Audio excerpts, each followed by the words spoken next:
സമ്മേളനം ഉദ്ഘാടനം ചെയ്ത ഏറ്റവും ബഹുമാന്യനായ കേന്ദ്ര ആഭ്യന്തര വകുപ്പ് സഹമന്ത്രി പ്രിയപ്പെട്ട ശ്രീ മുല്ലപ്പള്ളി രാമചന്ദ്രൻ അവർകൾ, ഈ സമ്മേളനത്തിൽ അഭിസംബോധന ചെയ്യാൻ എത്തിച്ചേർന്നിട്ടുള്ള ബഹുമാനപ്പെട്ട പാർലമെന്റ് അംഗം ജനാബ് കെ ഇസ്മായിൽ സാഹിബ്, പാർലമെന്റ് അംഗം പ്രിയപ്പെട്ട ജനാബ് ടി മുഹമ്മദ് ബഷീർ സാഹിബ് അവർകൾ, കേരള നിയമസഭയിലെ സീനിയർ നിയമസഭാംഗങ്ങളിൽ ഒരാൾ കൂടിയായിട്ടുള്ള ബഹുമാനപ്പെട്ട ജനാബ് ആര്യാടൻ മുഹമ്മദ് സാഹിബ് അവർകൾ, പ്രിയപ്പെട്ട Shri UC Raman MLA, ജനാബ് PTA റഹീം സാഹിബ് അവർകൾ, ഈ സമ്മേളന മോയിൻകുട്ടി സാഹിബ് ഉൾപ്പെടെ സമ്മേളന വേദിയിൽ സന്നിഹിതരായിട്ടുള്ള ബഹുമാന്യരായ ജനപ്രതിനിധികൾ, ജനനേതാക്കൾ, ഈ മർക്കസ് പ്രസ്ഥാനത്തിന്റെ സ്ഥാപക സംഘാടകനും അതുപോലെ ഈ സംരംഭത്തിന്റെ സർവസ്വവുമെന്ന് വിശേഷിപ്പിക്കാൻ കഴിയുന്ന ബഹുമാനപ്പെട്ട കാന്തപുരം AP അബൂബക്കർ മുസ്ലിയാർ അവർകൾ, പ്രിയപ്പെട്ട മുൻ മന്ത്രി ജനാബ് MK മുനീർ സാഹിബ് ഉൾപ്പെടെയുള്ള വേദിയിലും സദസ്സിലുമുള്ള ബഹുമാന്യരെ, സഹോദരങ്ങളെ, സുഹൃത്തുക്കളെ, വളരെ പരിമിതമായ സമയത്തിനുള്ളിൽ ഈ സമ്മേളന വേദിയിൽ സന്നിഹിതരായിട്ടുള്ള ഞങ്ങളെല്ലാവരും സംസാരിച്ചാൽ തന്നെ ഈ സമ്മേളനം ഏറെ ദീർഘിക്കും എന്നെനിക്കും നിങ്ങൾക്കും നല്ലതുപോലെ അറിയാം. ഇത്രയും വിശിഷ്ടമായിട്ടുള്ള ഒരു വേദി, സമ്മേളന വേദി, ഒരുപക്ഷെ കേരളത്തിൽ അത്യപൂർവമായി മാത്രം കാണാൻ കഴിയുന്ന അനുഭവമാണ്. ഭരണരംഗത്തും പ്രതിപക്ഷ രംഗത്തുമുള്ളവർ കക്ഷി രാഷ്ട്രീയത്തിനതീതമായിട്ടുള്ള വിശാലമായ സൗഹൃദ വേദി ഈ രൂപത്തിൽ സംഘടിപ്പിക്കാനുള്ള അനിതര സാധാരണമായിട്ടുള്ള കഴിവും സംഘാടക മികവും പ്രകടിപ്പിക്കുന്നതിൽ ഇന്ന് കേരളത്തിൽ മുൻപന്തിയിൽ നിൽക്കുന്ന പ്രസ്ഥാനങ്ങളിലൊന്നായി മർക്കസ് സഖാഫി സുന്നിയ എന്ന ഈ മഹത്തായ പ്രസ്ഥാനം മാറിക്കഴിഞ്ഞു എന്നുള്ളതാണ്. ഞാനിത് 6ാമത്തെയോ 7ാമത്തെയോ പ്രാവശ്യമാണ് ഈ കേന്ദ്രം സന്ദർശിക്കുന്നത്, പല ചടങ്ങുകളുമായി ബന്ധപ്പെട്ട്. ഓരോ വർഷവും അല്ലെങ്കിൽ ഓരോ വാർഷിക സമ്മേളനത്തിനും മർക്കസ് പ്രസ്ഥാനത്തിന്റെ ക്യാമ്പസിലേക്ക് കടന്നു വരുമ്പോൾ വളർച്ചയുടെയും വികസനത്തിന്റെയും പുതിയ സാക്ഷ്യമാണ് നമ്മെ സ്വാഗതം ചെയ്യുന്നത്. ആ രൂപത്തിൽ വൻപിച്ച വളർച്ചയിലൂടെ കേരളത്തിന്റെ വിദ്യാഭ്യാസ സാംസ്കാരിക രംഗത്ത്, അത് ആത്മീയ വിദ്യാഭ്യാസ രംഗത്തും ഭൗതിക വിദ്യാഭ്യാസ രംഗത്തും വിലപ്പെട്ട സംഭാവനകൾ നൽകിക്കൊണ്ട്, അതോടൊപ്പം തന്നെ ദീനുൽ ഇസ്ലാമിനെ മുറുകെ പിടിച്ചുകൊണ്ട് അതിന്റെ അന്തസ്സത്തെയും ധാർമ്മികതയും 100% ഉൾക്കൊണ്ടുകൊണ്ട് ആ പ്രവർത്തനങ്ങളുമായി മുന്നോട്ട് പോകുന്ന മഹത്തായ ഒരു പ്രസ്ഥാനമായി കേരളത്തിൽ ഇത് വളരുന്നു, വികസിക്കുന്നു എന്നുള്ളത് കക്ഷിഭേദമന്യേ സമ്മേളന വേദിയിൽ സംബന്ധിച്ചിട്ടുള്ള ഞങ്ങളെല്ലാവരും നിറഞ്ഞ അനുമോദനത്തോടെ, അഭിനന്ദനത്തോടുകൂടി തന്നെ ഈ കാര്യത്തെ അഭിവാദ്യം ചെയ്യുകയാണ്. നമുക്കറിയാം, മർക്കസ് പ്രസ്ഥാനം 33 വർഷമായി കേരളത്തിൽ അതിന്റെ പ്രവർത്തനം ആരംഭിച്ചിട്ട്. മലബാർ മേഖലയിൽ കേന്ദ്രീകരിച്ചുകൊണ്ട് നടന്നിരുന്ന പ്രവർത്തനം, പ്രത്യേകിച്ചും SSFന്റെയും SYSന്റേത് അടക്കമുള്ള ആ പ്രവർത്തനങ്ങൾ ഇന്ന് ഞാൻ പ്രതിനിധീകരിക്കുന്ന കൊല്ലം ജില്ല ഉൾപ്പെടെയുള്ള തെക്കൻ ജില്ലകളിലും നിരവധി വിദ്യാഭ്യാസ സാംസ്കാരിക പ്രസ്ഥാനങ്ങളും സംഘടനകളുമായി വളർന്നു വരുന്നു എന്നുള്ളതും ഈ അവസരത്തിൽ പ്രത്യേകം ശ്രദ്ധേയമാണ്. അപ്പോൾ അതിന് അടിസ്ഥാനപരമായിട്ടുള്ള കാരണം വിദ്യാഭ്യാസ സാംസ്കാരിക പ്രവർത്തനങ്ങൾ ഊന്നൽ നൽകിക്കൊണ്ടുള്ള പ്രവർത്തനങ്ങളിൽ മർക്കസ് പ്രസ്ഥാനം നേതൃത്വം കൊടുക്കുന്നു എന്നത് തന്നെയാണ് വളർച്ചയ്ക്ക് ആധാരമായി വിലയിരുത്താൻ കഴിയുന്ന ഏറ്റവും പ്രധാനപ്പെട്ട ഘടകം അല്ലെങ്കിൽ കാരണം. ആ നിലയിൽ 33 വർഷം പിന്നിട്ട് കൂടുതൽ വളർച്ചയിലേക്ക് നടന്നെടുത്തുകൊണ്ടിരിക്കുന്ന മഹത്തായ ഈ പ്രസ്ഥാനത്തിന്റെ പ്രവർത്തനങ്ങൾക്ക് എന്റെ ഹൃദ്യമായ അഭിനന്ദനങ്ങളും ആശംസകളും ഞാൻ ഈ അവസരത്തിൽ അർപ്പിക്കുകയാണ്. വിദ്യാഭ്യാസ സാംസ്കാരിക പ്രവർത്തനങ്ങൾ ഊന്നൽ നൽകിക്കൊണ്ട് ആരംഭിച്ച മഹത്തായ ഈ ധാർമ്മിക പ്രസ്ഥാനം ഒരു പുതിയ ചുവടുവയ്പ്പാണ് കഴിഞ്ഞ വർഷം ആരംഭിച്ചത്. പശ്ചിമ ബംഗാളിൽ ആരംഭിച്ച് ഇന്ന് കേരളത്തിലും രാജ്യത്തിന്റെ വിവിധ പ്രദേശങ്ങളിലും നടപ്പാക്കാൻ പോകുന്ന സമ്പൂർണമായും ശുദ്ധജല വിതരണ പദ്ധതി 2011 എന്ന പേരിൽ നടപ്പാക്കുന്ന ഒരു പ്രോജക്റ്റിന്റെ ഔപചാരികമായ ഉദ്ഘാടനമാണ് നിർവഹിക്കാൻ എനിക്ക് അവസരം ലഭിച്ചിട്ടുള്ളത്. വൻകിട ശുദ്ധജല വിതരണ പദ്ധതികൾ പ്രാവർത്തികമാക്കാനുള്ള സംരംഭമല്ല മർക്കസ് പ്രസ്ഥാനം തുടക്കം കുറിച്ചിട്ടുള്ളത്. നമുക്കറിയാം, കേരളത്തിൽ വിവിധ ഏജൻസികൾ ശുദ്ധജല വിതരണ രംഗത്ത് പ്രവർത്തിക്കുന്നുണ്ട്. പാവപ്പെട്ടവരിൽ പാവപ്പെട്ടവരായിട്ടുള്ള സാധാരണക്കാർ അധിവസിക്കുന്ന പല പ്രദേശങ്ങളിലും ഒരു തരത്തിലും കുടിവെള്ള ലഭ്യത ഉറപ്പുവരുത്താൻ കഴിയാത്ത പ്രദേശങ്ങളിലെ ജനങ്ങൾക്ക് ശുദ്ധമായ കുടിവെള്ളം കൊടുക്കുന്നതിനാവശ്യമായിട്ടുള്ള സംവിധാനം ഒരുക്കുക എന്നുള്ളതാണ് ചെറുകിട ശുദ്ധജല വിതരണ സംരംഭങ്ങൾ ആരംഭിച്ചുകൊണ്ട് മഹത്തായ മർക്കസ് പ്രസ്ഥാനം ഇപ്പോൾ തുടക്കം കുറിക്കുന്നത്.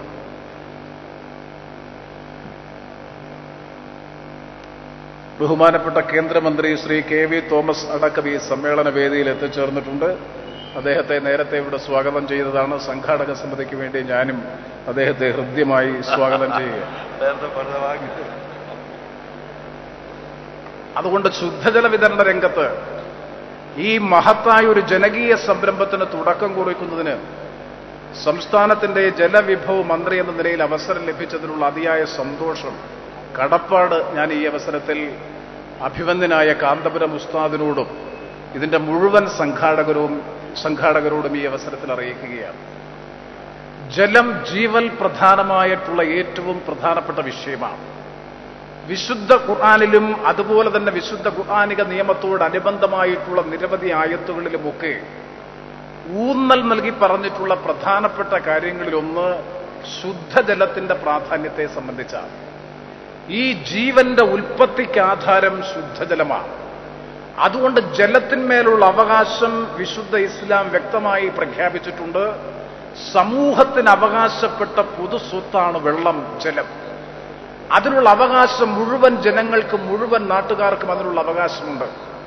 അത് മനുഷ്യ സമുദായത്തിന് മാത്രമല്ല, പക്ഷി മൃഗാദികൾക്കടക്കമുള്ള പ്രപഞ്ചത്തിലെ സർവ്വജീവജാലങ്ങൾക്കും എടുക്കാനും ഉപയോഗിക്കാനും അനുഭവിക്കാനും അവകാശമുള്ള പൊതു പ്രകൃതി വിഭവ സമ്പത്താണ് ശുദ്ധജലമെന്ന് വിശുദ്ധ ഇസ്ലാം കൽപ്പിക്കുന്നുവെങ്കിൽ, പ്രഖ്യാപിക്കുന്നുവെങ്കിൽ, അത് ലഭിക്കാനുള്ള മനുഷ്യന്റെ അല്ലെങ്കിൽ പക്ഷികളുടെയും മൃഗങ്ങളുടെയും വൃക്ഷങ്ങളുടെയും ഒക്കെ അവകാശം പരിരക്ഷിക്കാനുള്ള ചുമതലയും ഉത്തരവാദിത്വവും സത്യവിശ്വാസ പ്രസ്ഥാനത്തിന്റെ ഭാഗമായിട്ടുള്ള വിശുദ്ധ ഇസ്ലാമിനുണ്ട്.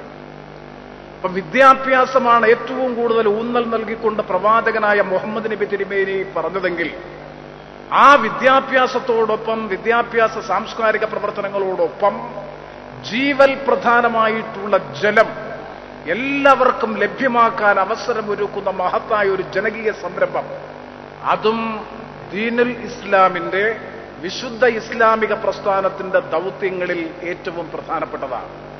പ്രവാചക ജീവിതചര്യയുടെ കാലഘട്ടത്തിൽ തന്നെ ഇന്ന് നിങ്ങൾക്കറിയാം, മുല്ലപ്പെരിയാർ പ്രശ്നവും പറമ്പിക്കുളം അലിയാർ പ്രോജക്ട് അഗ്രിമെന്റും കാവേരി നദീജല തർക്കവും ഉൾപ്പെടെയുള്ള സുപ്രധാനമായ അന്തർ സംസ്ഥാന ജലതർക്കങ്ങൾ ഗൗരവതരമായ ചർച്ചയ്ക്ക് ചൂടുപിടിച്ച വാഗ്വാദങ്ങൾക്കും വിവാദങ്ങൾക്കും വഴിതെളിക്കുമ്പോൾ പ്രവാചകൻ പറഞ്ഞു, ഇന്ന് സുപ്രീം കോടതിയിൽ പോലും ചർച്ച ചെയ്തുകൊണ്ടിരിക്കുന്ന അപ്പർ റൈപ്പേറിയൻ റൈറ്റ്, ഒഴുക്കുവെള്ളത്തെ സംബന്ധിച്ച് നിയതമായിട്ടുള്ള വ്യാഖ്യാനം, വ്യക്തമായിട്ടുള്ള നിർവചനം വിശുദ്ധ ഇസ്ലാം ലോകത്തിന് നൽകിയിട്ടുണ്ട്.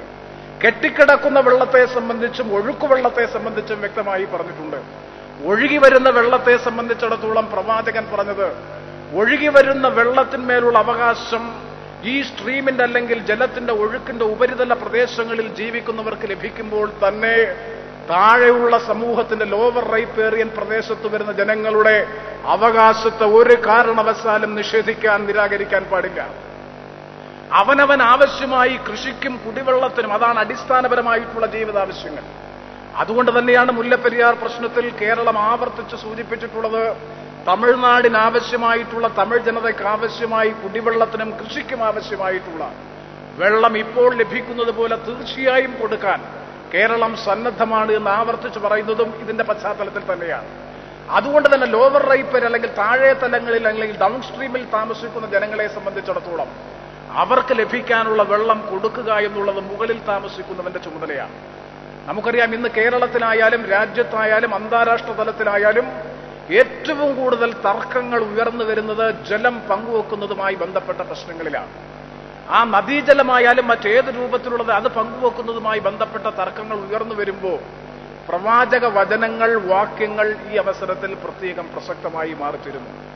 ഗുരുതരമായിട്ടുള്ള ഒരു തർക്കം പ്രവാചക ജീവിത കാലഘട്ടത്തിൽ തന്നെ ഉണ്ടായ സമയത്ത് വരമ്പ് കെട്ടി, മേളിലുള്ളവർ വരമ്പ് കെട്ടി വെള്ളം തടഞ്ഞു നിർത്തുമ്പോൾ താഴെയുള്ളവർക്ക് വെള്ളം കിട്ടാതെ വന്ന തർക്കത്തെ സംബന്ധിച്ചുള്ള പ്രശ്നം വന്നപ്പോഴും പ്രവാചകൻ പറഞ്ഞു, അവന്റെ വയലിന്റെ അല്ലെങ്കിൽ ഒഴുകിയെത്തുന്ന വെള്ളത്തെ വരമ്പ് കെട്ടി തടഞ്ഞു നിർത്തുമ്പോൾ അത് കൃഷിക്കും കുടിവെള്ളത്തിനും അടക്കമുള്ള അടിസ്ഥാനപരമായ ആവശ്യങ്ങൾക്ക് വെള്ളം വിനിയോഗിക്കാനുള്ള അവകാശം അവനുണ്ട്. ഇത് പറഞ്ഞപ്പോൾ അവിശ്വാസിയായിട്ടുള്ള മറ്റൊരാൾ പറഞ്ഞത്, അത് പ്രവാചകന്റെ അനുയായി ആയതുകൊണ്ട് അല്പം കൺസെഷൻ അല്ലെങ്കിൽ ആനുകൂല്യം കൊടുത്തതാണ്. അപ്പോഴാണ് പരിമിതമായിട്ടുള്ള കൃഷിക്ക്, കുടിവെള്ളത്തിന്, അടിസ്ഥാനപരമായിട്ടുള്ള ആവശ്യത്തിന് നനയ്ക്കാൻ, കാർഷിക പാടശേഖരങ്ങൾ നനയ്ക്കാനുള്ള വെള്ളം എടുത്തതിന് ശേഷം താഴെയുള്ളവന് വെള്ളം കൊടുക്കണമെന്ന് അസന്നിഗ്ധമായി പ്രവാചകൻ കൽപ്പിച്ചത് അത്തരമൊരു സാഹചര്യത്തിലാണ്. ഞാൻ ദീർഘിപ്പിക്കുന്നില്ല. വെള്ളം അടിസ്ഥാനപരമായിട്ടുള്ള, ജീവൽ പ്രധാനമായിട്ടുള്ള ഘടകങ്ങളിലൊന്നാണ്. അത് ലഭിക്കാനുള്ള മനുഷ്യന്റെ അവകാശം ഏറ്റവും അടിസ്ഥാനപരമായിട്ടുള്ള മൗലികമായ പൗരാവകാശങ്ങളിലൊന്നാണ്. അത് നിരാകരിക്കുക, നിഷേധിക്കുക എന്ന് പറയുന്നത് ഏറ്റവും കനത്ത അധാർമികമായിട്ടുള്ള പ്രവർത്തനങ്ങളാണ്. ഇന്ന് കേരളത്തിൽ പരിശോധിച്ചാൽ പല സ്ഥലങ്ങളിലും കുടിവെള്ള പദ്ധതികൾ തന്നെ നടപ്പാക്കുമ്പോൾ, ഇപ്പോൾ കോഴിക്കോട് പട്ടണത്തിലേക്കുള്ള കുടിവെള്ള പദ്ധതി നടപ്പാക്കുന്നത് പെരുവണ്ണാമൂഴി റിസർവോയറിൽ നിന്നുള്ള വെള്ളം എടുത്തിട്ടാണ്. അതിനുവേണ്ടിയിട്ടുള്ളൊരു വലിയ പദ്ധതിയാണ് ഗവൺമെന്റ് ആവിഷ്കരിച്ച് നടപ്പാക്കാൻ പരിശ്രമിച്ചത്. ജപ്പാൻ ബാങ്കിന്റെ സാമ്പത്തിക സഹായത്തോടു കൂടിയിട്ടുള്ള കുടിവെള്ള പദ്ധതി.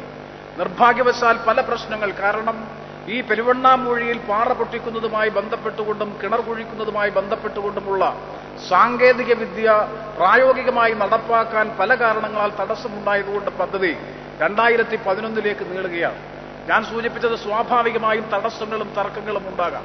സ്രോതസ് ഒരു ഭാഗത്തായിരിക്കാം, ജലവിതരണം മറ്റൊരു ഭാഗത്തായിരിക്കാം. ഈ തരത്തിലുള്ള തർക്കങ്ങൾ കേരളത്തിൽ പല സ്ഥലങ്ങളിലും ഉയർന്നു വരുന്ന ഈ സാഹചര്യത്തിൽ വെള്ളത്തിന്മേലുള്ള മനുഷ്യന്റെ അവകാശം സംരക്ഷിക്കാൻ, അത് തുല്യതാപൂർവമായിട്ടുള്ള അവകാശം സംരക്ഷിക്കാനുള്ള പ്രവർത്തനങ്ങൾക്ക് പ്രേരകമായി തീരുന്നതായിരിക്കും, പ്രചോദനമായി തീരുന്നതായിരിക്കും ഈ ശുദ്ധജല വിതരണ പദ്ധതി.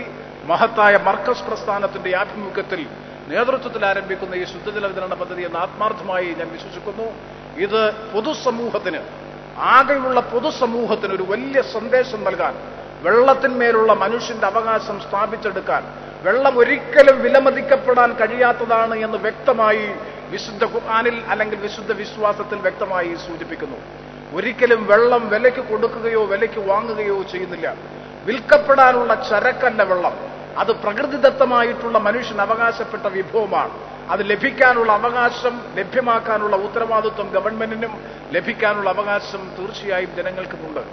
ആ നിലയിൽ ഈ ഒരു മഹത്തായ സന്ദേശം ജനങ്ങളിൽ എത്തിക്കുന്നതിനും, ഇത് കുടിവെള്ള ലഭ്യത ഇല്ലാത്ത പ്രദേശങ്ങളിൽ കുടിവെള്ളം എത്തിക്കുന്നതിനും വേണ്ടിയിട്ടുള്ള മഹത്തായ ഈ സംരംഭത്തെ ഹൃദ്യമായി അഭിനന്ദിച്ചുകൊണ്ട്, അനുമോദിച്ചുകൊണ്ട് ഈ പദ്ധതി വളരെ ഫലപ്രദമായി, കാര്യക്ഷമമായി, വിജയപ്രദമായി മാറിത്തീരാൻ കഴിയട്ടെ എന്ന് ആത്മാർത്ഥമായി ആഗ്രഹിച്ചുകൊണ്ട്, ആശംസിച്ചുകൊണ്ട്, ഇത്തരം നൂതനമായ ജനകീയ സംരംഭങ്ങളിലൂടെ കേരള സമൂഹത്തിന്റെ പ്രത്യേകമായ ശ്രദ്ധയാകർഷിക്കാനുള്ള അനിതര സാധാരണമായിട്ടുള്ള സംഘടനാ പാഠവും ആശയപരമായിട്ടുള്ള ചൈതന്യവും ഒക്കെ ഉയർത്തിപ്പിടിച്ച് മുന്നോട്ട് പോകുന്ന അഭിവന്ദനായ കാന്തപുരം AP അബൂബക്കർ മുസ്ലിയാർ അടക്കമുള്ള മർക്കസ് പ്രസ്ഥാനത്തിന്റെ സർവ്വ സംഘാടകർക്കും ബഹുമാന്യ സുഹൃത്തുക്കൾക്കും സഹോദരങ്ങൾക്കുമൊക്കെ ഹൃദ്യമായ അഭിവാദ്യം അർപ്പിച്ചുകൊണ്ട് ഈ ശുദ്ധജല വിതരണ പദ്ധതി 2011 ഔപചാരികമായ ഉദ്ഘാടനം നിറഞ്ഞ സന്തോഷത്തോടെ നിങ്ങളുടെ സാന്നിധ്യത്തിൽ നിർവഹിച്ചതായി പ്രഖ്യാപിച്ചുകൊണ്ട് ഞാൻ വാക്കുകൾ അവസാനിപ്പിക്കുന്നു. നന്ദി, നമസ്കാരം.